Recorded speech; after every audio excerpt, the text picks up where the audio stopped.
Welcome to Chartloop's Growth Series. I have with us today Evan Kelsay, Senior Director of Global Accounts at Seismic. Welcome, Evan. Hey, thanks for having me, Sean. Absolutely. Tell us a little about yourself and what you do at Seismic. Well, I'm on the senior-most sales team here at Seismic, and what Seismic does is it's a variety of things, but you can think of it as kind of the number one solution for the kind of category of sales enablement, or you could call it guided selling. Essentially, think of it as a cloud of content that's purpose-built for salespeople and front office employees and frontline employees to help them do their jobs better. We all need more guidance in our lives, and salespeople in particular are usually swimming in a sea of what do I say, what do I show, what do I know about a client next, and so our technology is able to kind of marry the data that you have on your customers with all of the great content and communications that you have for the field, and actually guide them to the right things for that particular client situation, help them build something custom and personalized, make it interactive, and then actually get feedback on how that customer likes it or doesn't like it by engagement tracking. So as a seller, it's extremely valuable. But also as an organization that's trying to get a tighter feedback loop and tighter alignment with sales, like marketing, you actually get feedback on, okay, I'm producing a bunch of content for the field. Is it working? How is it working? How can we make it better? It's a very exciting space to be in. Absolutely. So, us as sellers for this, gets me totally juiced up. A follow on to that, is this focused specifically on B2B companies and very large ones, or where exactly? Largely B2B, yeah, because that's where, frankly, that's where a lot of like heavy content needs by sellers occurs. And that's where you get into kind of these longer, more complex sales cycles that require a lot of personalized content.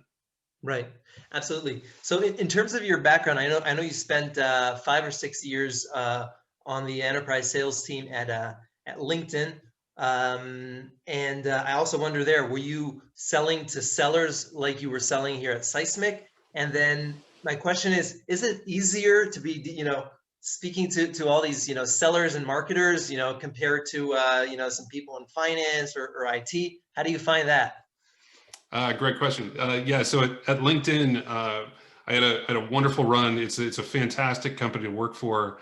I was on our largest business unit, which is talent solutions, which is selling all of these solutions for recruiting and hiring and developing the talent in your organization.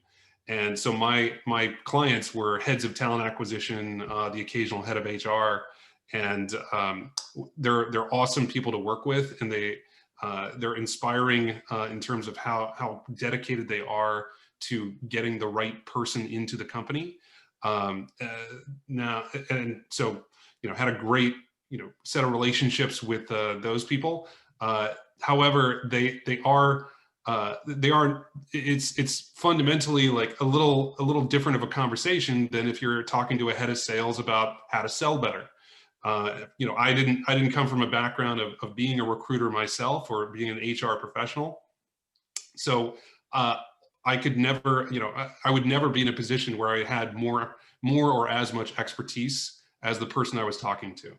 And so, I always pride myself on trying to be somewhat of a thought leader, a subject matter expert to my clients. And in the field of call it sales tech, which is kind of the field that we're in, it's a conversation that I feel like I can truly be a subject matter expert in to my clients because I've been doing it from my whole professional life. Right. No, that's really great when you have that value add and it becomes more of a exchange versus just like, okay, let me just pitch you on my product and you're done once that's done. Yeah, I mean, you always want to sell things that that you're passionate about, but you also want to sell things that you kind of, you feel like, and have those conversations. And I, though I am not a highly technical person, selling to an IT leader would be, a bit, probably a more difficult journey for me, and kind of a steeper learning curve. So, the type of persona you sell to matters just as much as the type of solution you're selling. Yeah, no, absolutely. So I know Seismic is a leader, in this category of content enablement, CMS. I think in the latest Forrester review, and probably not the latest. I mean, Number one. Number one, yeah, and not just the latest. I think it's been this way for the past 4 or 5 years. Does it actually help you guys being, a category leader versus being kind of like an upstart trying to come with a new angle? Or are you guys feeling a lot of heat? Like, are people like really kind of, battling for that first place in the market? There's always competition for that. If you're number one in the market, there's always going to be, other players that want to unseat you, and that's perfectly fine and normal, and we welcome that. The great news is that our organization Seismic is kind of all startups are a reflection of their founders, and our founders were 3 hardcore engineers and a hardcore salesperson, and so that's kind of reflected in the company. We've got best in class technology, and we've got just a killer sales organization, which is one of the reasons I like working for them a lot. But the reality is that it's a new product category. It's a new line item in a budget. It's a immature industry. Having a big spend on something called sales enablement, for a lot of companies, is not in their budget today, and wasn't in their budget 5 years ago. So, you're helping create a category for these executives' minds around the value of treating enablement of the field like a science and a discipline, to be able to be as effective and efficient as possible. So a lot of times, most of the time, our biggest competition is just inertia. Why should I change at all? Or I don't recognize that I have a problem in the first place. And so that's a different type of sales motion and selling motion versus, hey, we've got something a little better than the other guy. Totally. So I enjoy this type because you're selling the art of the possible. You're selling transformation, which is what we do, and it's a new idea that they didn't know that they had this problem in many cases before we talked to them. Totally, and I'm sure comparative to doing sales at LinkedIn to talent professionals. I mean, it's pretty much a monopoly, right? Like, if you don't want LinkedIn data, like, what are you going to do? Going to use Yellow Pages? Exactly. Yeah, it's a bit more more of a competitive industry for sure. But at LinkedIn, we were selling transformation too, because the category of like social recruitment didn't exist back in like 2007, 2008. It did, but it was face to face. It was somebody's Rolodex locked away in a box, and so you're still. It was still like a very exciting type of sales motion because you're selling a new idea, not just kind of a something that's a little better, a little better on what you have now. Yeah, absolutely. So you're known throughout Seismic and also through our sales tech grapevine as one who's actually developed a methodology which has been game changer for Seismic. So I'd love to jump in and actually talk about your actual sales process. So maybe kind of starting from the beginning, how do you maybe go about building a strategy? Maybe also tell us what type. You mentioned B2B companies. Kind of where do you begin? Well, I try to always start if I get a brand new account that I've never pursued before. If they're a public company, the first place I look is always the investor relations portion of their website. And frankly, before, at my sales life before Seismic, I was very afraid of that portion of the website. I do not come from a financial family. I do not have a degree in finance. The language of a CFO scares me sometimes, um, and I'm probably not alone amongst a bunch of us Absolutely. knuckle dragging sellers. Yeah, absolutely. Uh, but Excellent. somebody, I'd always been told that this is where the gold is, and so in 2018 when I joined Seismic, I threw myself. I said, let's jump in and swim, and threw myself into the investor relations section of IBM's website at the time, and uh, what I uncovered was that something I'd never realized before, but should have, which is that all of these C-suite executives go in front of Wall Street on a regular basis at these accounts, and frankly tell you their strategy on how they're going to grow, how they're going to cut costs, how they're going to mitigate risk. And those are the three big things that a seller needs to align to get a deal done, Absolutely. and to form a true partnership in the relationship.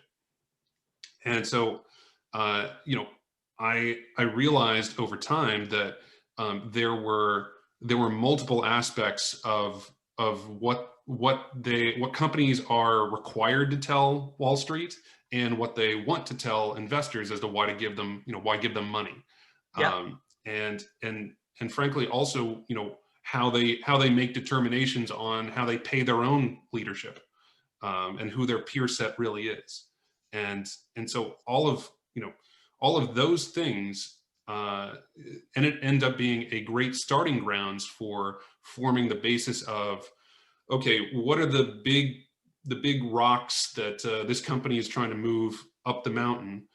Who do they see as their competitive threats in the market, both in terms of companies, but also issues and new product waves, uh, uh, macro factors, things of that nature.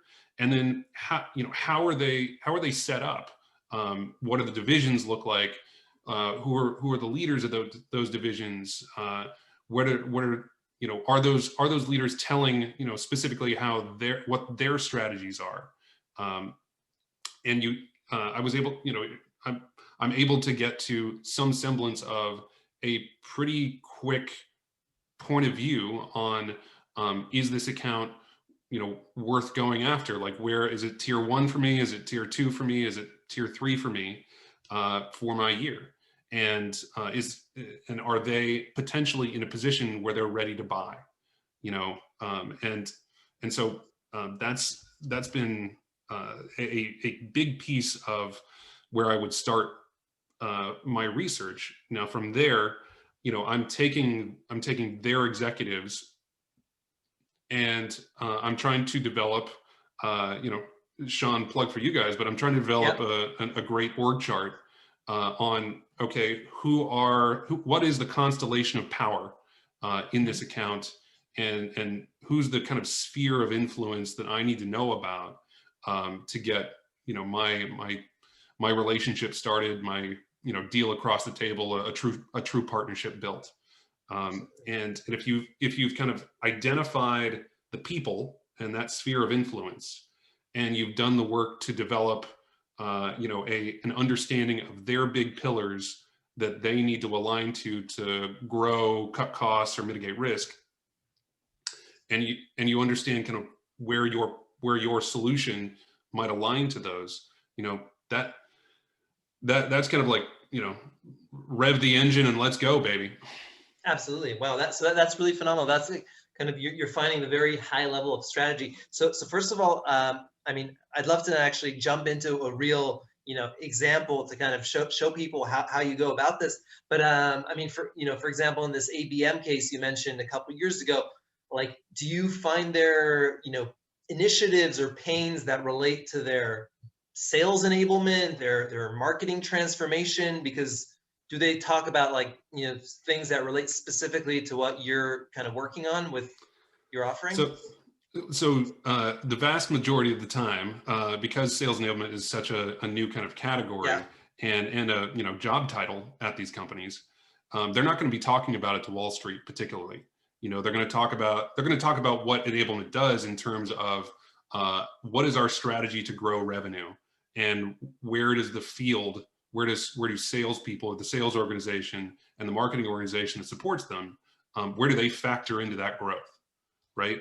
So, back in 2017, IBM actually had done an investor day where they brought a bunch of investors into, locked them in a hotel conference room for a day, and had a multiple of their executives give presentations on how their department or their function is going to help with the growth of IBM.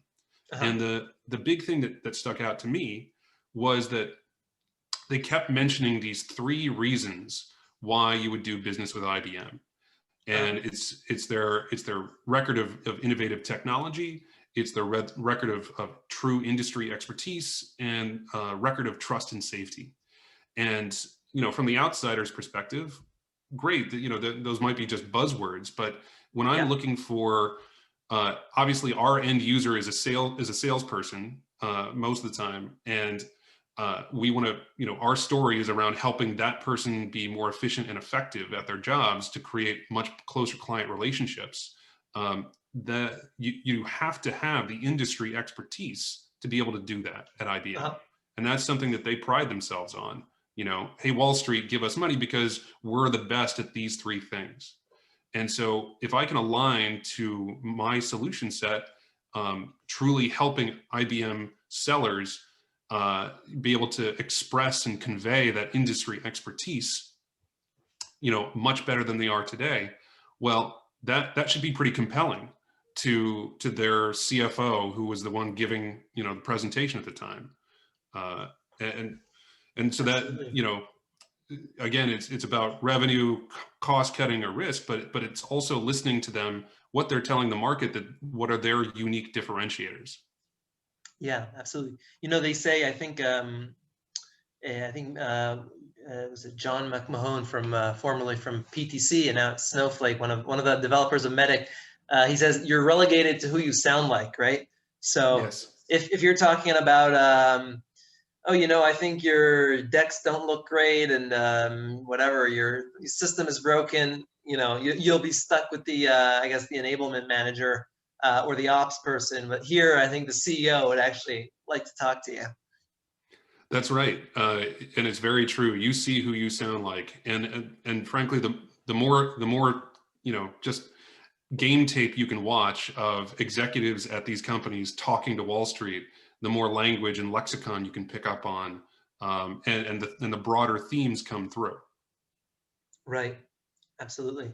Wow. So this is really, really fantastic as a starting point of starting your account research and strategy. So maybe tell us, where do you go from here? So I mean, do you go deeper into this? Do you start collecting some of this, and do you create an account plan? Where do you store it? How do you work it from here? So if I'm going to talk about the, let's do the investor relations section first. Really, what I'm looking for, there's a bunch of documents and things that are useful in this section, but I find that there are certain ones that are just more simple than others. Okay. So, me as somebody who's a non-finance professional, I'm looking for the really boiled down versions. And so number 1 is going to be an annual report. That's probably the most simplified version of the company telling the world, hey, here's our business. Here's why you should here's how we're going to grow. Here's why you should give us money. Right. And so it's formulated for the retail investor, like your grandmother. Yeah. And so it's written, it's largely supposed to be written in crayon, and it's great. However, it's usually incredibly long, Right. and very, and in many cases too generic. Yeah. Really, what I try to look for are the what are called investor day presentations, or kind of analyst day presentations, and they're not, not every company does them, but the ones that do, usually they're full of just great nuggets of information. So like Anheuser-Busch InBev, back in I think it was 2019, had done one of these investor presentations. And so you can see here, this is a whole day where you've got all of these executives standing up in front of Wall Street and giving presentations on how their department is going to help with help the company grow, help it keep costs under wraps, or mitigate risk. So me in the sales enablement space, what am I looking for? This guy, my man Brendan here, Chief Sales Officer. Beautiful. Right? He's got a whole presentation. He's got an audio recording, and God love him, they actually transcribe the presentation for you. So I come over here, and I'm going through his presentation, and the first things that I see are the big pillars that he's trying to, he's saying, these are our big pillars that we have to align to grow sales at Anheuser-Busch. And he's talking about how the domestic beer market for classic Budweiser and Bud Light has been kind of stagnant over the years, over recent history, and they need to be selling more premium stuff. They need to be selling outside of beyond beer, like seltzer and things like that. And he's going through his whole strategy of how he's going to grow. Right. And so, again, you're aligning to, you're able to really align to the messaging that they use and the language that they use in at the company that you're going after. Yeah. And he's even talking about a little bit of pain in this one too. Like, hey, we're the number one beer company, but we're not the number one, in our broader category, where we're competing for shelf space in supermarkets with Johnson & Johnson and Procter & Gamble and Coca-Cola. And so that again, it's a great entree to pain that you can align to, and growth strategies that you can help them solve for. Right. Absolutely. So I mean, the first example you showed for IBM, I think, was industry expertise, right? Yep. So that's more like, would you consider that like more of a pillar, and this is more of a pain, or how would you categorize those? Yeah, I mean, you're looking for both, right? Like you're looking for, executives to Wall Street are in some cases surprisingly candid about the problems in their business, and that's pain that you're looking to align to, and hopefully your solution can help solve for. But then at the same time, you're like, in my business, I'm looking for, how are you going to grow, and what's the strategy to grow, and what are the different components of that our solution can align to, right? Right. And frankly, like, how much do you value the efforts of an individual salesperson? How much do you believe that they affect your revenue? And if you give them better tools and give them more time to create better relationships and kind of guide them to what to do and say and show, do you believe that it affects your bottom line? And so, like, a company like Anthem Insurance, they gave an investor presentation a couple of years ago, and here on slide 22, the CEO is telling Wall Street that sales effectiveness, the actual effectiveness of our sellers, is a key component to how we're going to grow. So that immediately tells me that they really value the sales force. They really value the salespeople and what they bring to the table in terms of affecting Anthem's growth. Right. And that's the type of business that I want to be doing business with. Absolutely. And when you go into some of these conversations, do you mention like, oh, I saw in your, your annual report, you guys were talking about sales effectiveness. Here's, what are you guys doing on that front? Is that how you start that conversation? Yeah, absolutely. I mean, a lot of times that's kind of the start of the conversation, and it's a really amazing thing to be able to kind of bring forward to a group of people that, initially you're probably not speaking to the C-suite, Sure. and to be able to say this, I'll, put the ball in their court. This is what your executives are telling Wall Street in terms of how you're going to grow. How does that affect your job? Like, how does that strategy and what they're saying like actually translate to what you're going to do? And usually, what I've found is that really it gets you almost immediate credibility in the minds of people that you can identify as change agents, and they they know that they're dealing with somebody who's serious about helping them. And Absolutely. that's that in many ways is kind of the big, the difference between having a really productive relationship and not having, and having a relationship where it's really more just transactional and vendor buyer type of relationship. Yeah. I had a presentation to a group of leaders at CDW, a while back, and back in 2017, they had given a presentation to Wall Street where they talked at length about how this company was maniacal about sales enablement, in particular, and they kept using that phrase, maniacal about sales enablement, and as I was kind of talking to these leaders about what does that mean for you, it kind of was revealed to us that the way that they viewed sales enablement was different than how kind of the industry analysts at Forrester and kind of the others that might define it. And it kind of made a great recipe for this kind of really rich conversation around what does enablement mean to you? What is truly enabling the field mean to you all, and what are the different components and the categories that you guys think about?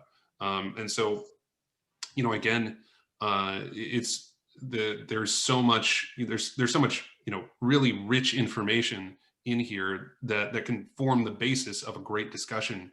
And frankly, once we had that discussion with them, they wanted to introduce me to people above them, because they felt confident that, back to what you were saying, you see who you sound like, and the more you can sound like the executives, the better chance you have to actually get introduced to them. Absolutely. So this is fascinating. So maybe a follow-on question to you is, so you're showing some examples of some Fortune companies.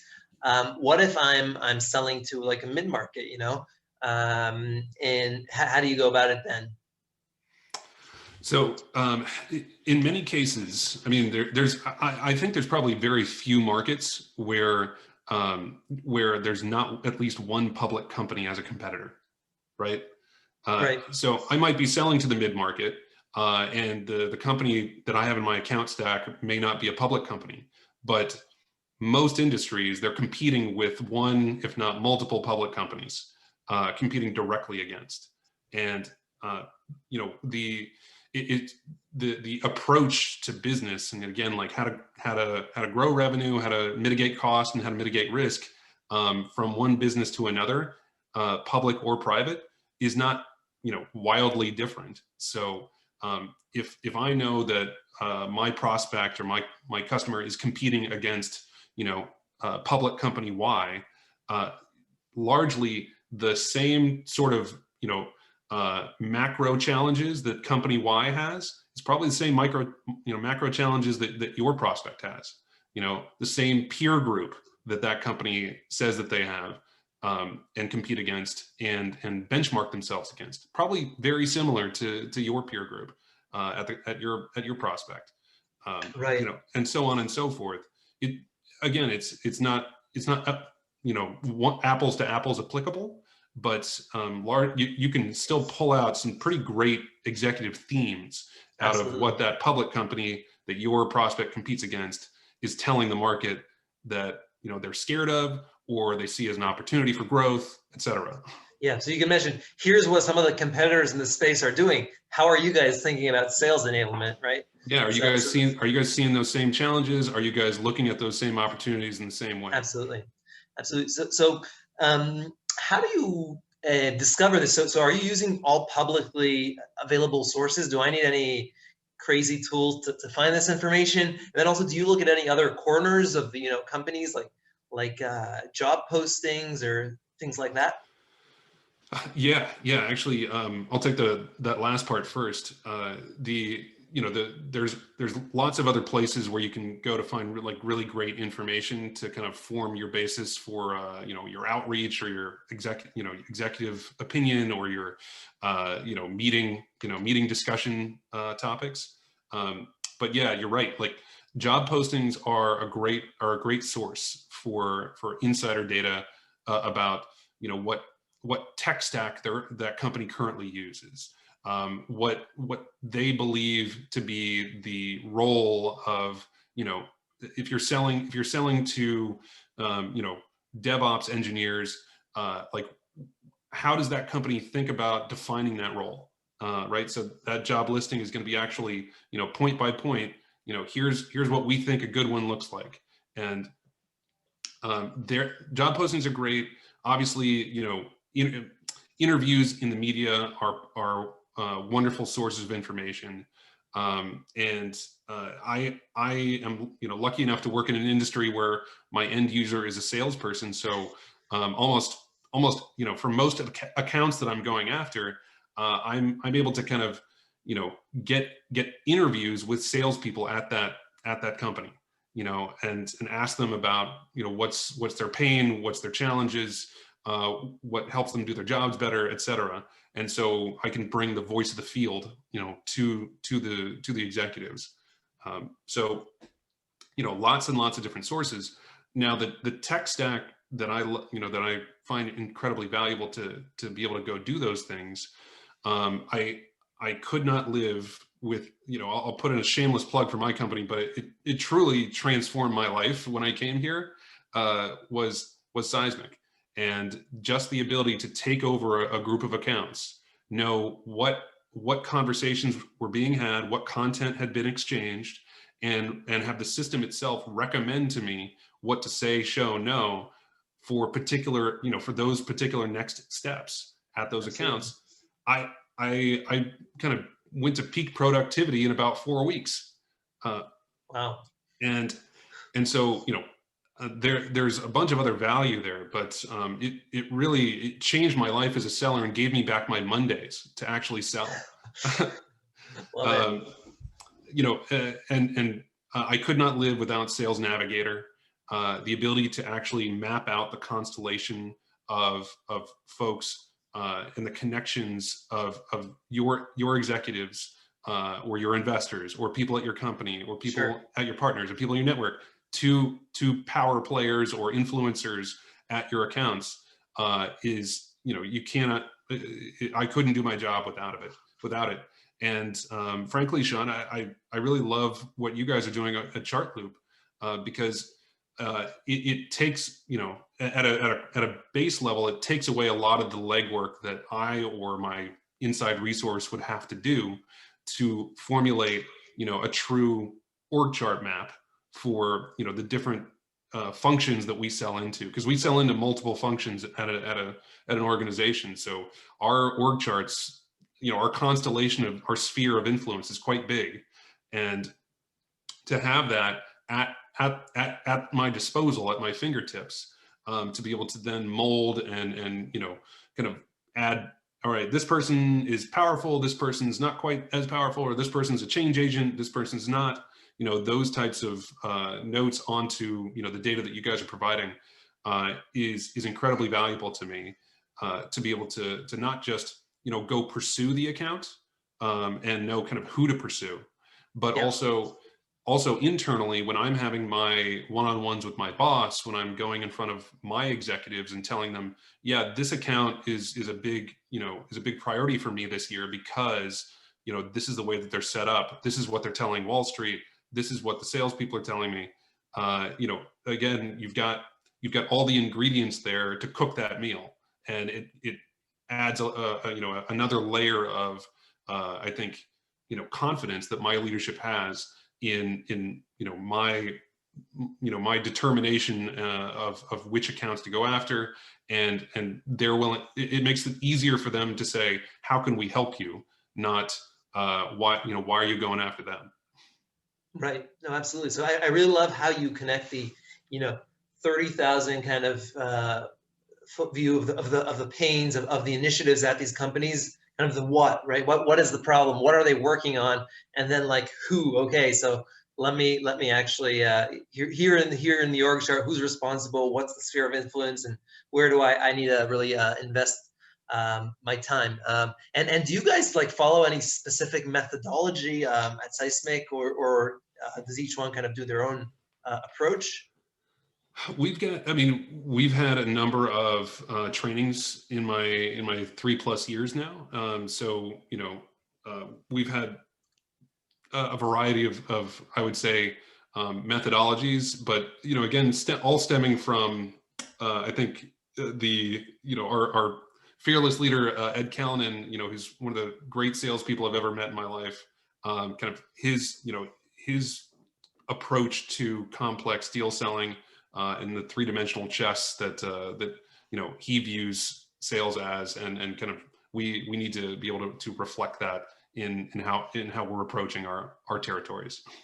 Yeah, absolutely. Wow, this is fascinating, and you gave us here a really crash course on how to go about this and really leverage so much of this public information into building a sales strategy with your target accounts. So maybe coming back to yourself. So I know you're part of the top percentile collective and one of the founding members. What is it? Tell us a little about it.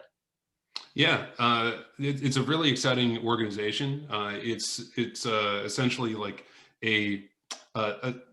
it's a I wouldn't say secretive, but it's not a super public selling guild meant for other top selling professionals, and it's by invite only. I was lucky enough to be nominated, and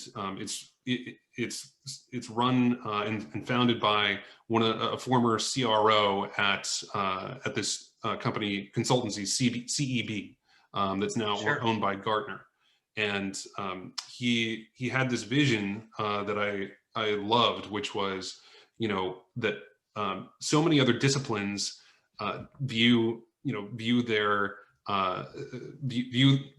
colleagues as sources of great information, and that their professions are non-zero sum, essentially, and they view them as practices. You practice medicine, you practice law, you practice accounting. These are like disciplines where doctors get together on a regular basis and talk about the best practices of what each other are doing, and it's all in the service of better health outcomes. And so that same principle can be applied to this great craft of selling that that we all chosen to be in this crazy career in, and so he's assembled a small group to start that I believe will grow around really honing in best practices of the top percentile of selling professionals, and being able to collect some really amazing data around what they do, what does the market for them look like, how are top selling companies structured, things like that. So it's taking both kind of a quantitative and qualitative approach to sales networking, I guess. Yeah, no, I love it. I mean, CEB are known for being innovative. There's they have the challenger, the customer and methodology, and it's been a big inspiration for myself, and I know a lot of sellers. So you mentioned, I always ask people, okay, what are your favorite sales tools? So you've mentioned them to me already, but I would ask, if I'm a seller at a smaller company, is there a way is Seismic available to the smaller guys as well, or do you guys only talk to the big fish? We're available to all sizes of companies. I would say that we are that the majority of our client base are large, complex enterprises. But we've got companies that have 10 sellers that are using us for their sales enablement, because they view the content and the conversations that their sellers are having with their customers as that important. To really take a disciplined commercial excellence approach to. Right, absolutely. So who's this? I know you've been in sales for quite a while. Who's a sales leader that you look up to for some inspiration? Oh gosh, so I'll take the CRO, the former CRO for CEB. He's been a great inspiration for me. His name's Steve Meyer. He's fantastic. I also have been lucky enough to know a fellow seller who now runs the sales success media and sales success podcast, Sales Success Stories. His name is Scott Ingram, and he has been just a huge inspiration for me. And his whole goal is to capture the stories and capture the methodologies, capture the process of what great sellers do. And so he's just got all these interviews with people who are top 1% sellers at their companies about what they do, what their process is, what their approach is, how do they navigate these types of things. And the last person I found a huge inspiration is a guy by the name of Jamal Reimer, who is a former mega deal seller at Oracle, who has been a great source of inspiration on how to navigate these big complex companies and how to navigate the process of selling a mega deal. So the three big inspirations. Absolutely love it, love it. Yeah. So Jamal, we're big fans of Jamal. We're actually working on a webinar together with him coming up mid-April. So stay tuned. Don't miss that. Yeah. Jamal is. I love how he says, complex selling is like a presidential campaign. Like it's so true. And just to rewind, to become a campaign manager, and really, frankly, you've taught us how to do it, hands-on with, going out there, not just showing up and giving a pitch, but rather, becoming an advisor almost to a company and on their strategy and being on the same page. So this was phenomenal. Where do you see yourself? You've been in enterprise sales for a while. Where do you see yourself 5-10 years down the road? I probably need to have a better answer than this, but honestly, Sean, I'm the proud father of 3 kids, and have a great family network here in New York and back where my folks are in Indiana. I love what I'm doing right now, and I love the hunt of big complex deal selling. And so I'm having just a ton of fun. And I think probably at some point down the line, I think I'm going to be, really wanting to transition into more of a leadership role at some point, and really be able to kind of take the transformation that I'm trying to affect at my clients and kind of apply those same principles to affect transformation on, an individual sales team. Or at some point, hopefully I get good enough at this thing to where maybe somebody's willing to, people are willing to pay me for, consulting on a regular basis for how to sell better, but I'm not there yet. So, looking forward to continue to dig my teeth into these accounts and pursue mega deal selling. Absolutely. Well, you're definitely on track, and we're going to stay on your case to keep up. Where can people find you online, and maybe to hear some more from you? I can be found on LinkedIn, Evan Kelsay with an AY. Same, I think handle on Twitter is the same, and really most of my online presence I think is on LinkedIn. So that's a great place to find me. Absolutely, Evan. Thank you so much for your time. We really enjoy this, and I'm sure our sales community at Chartloop is really going to dig into this. So thank you, Evan. Thanks so much for having me, Sean. It's been great. All right, my pleasure. Take care.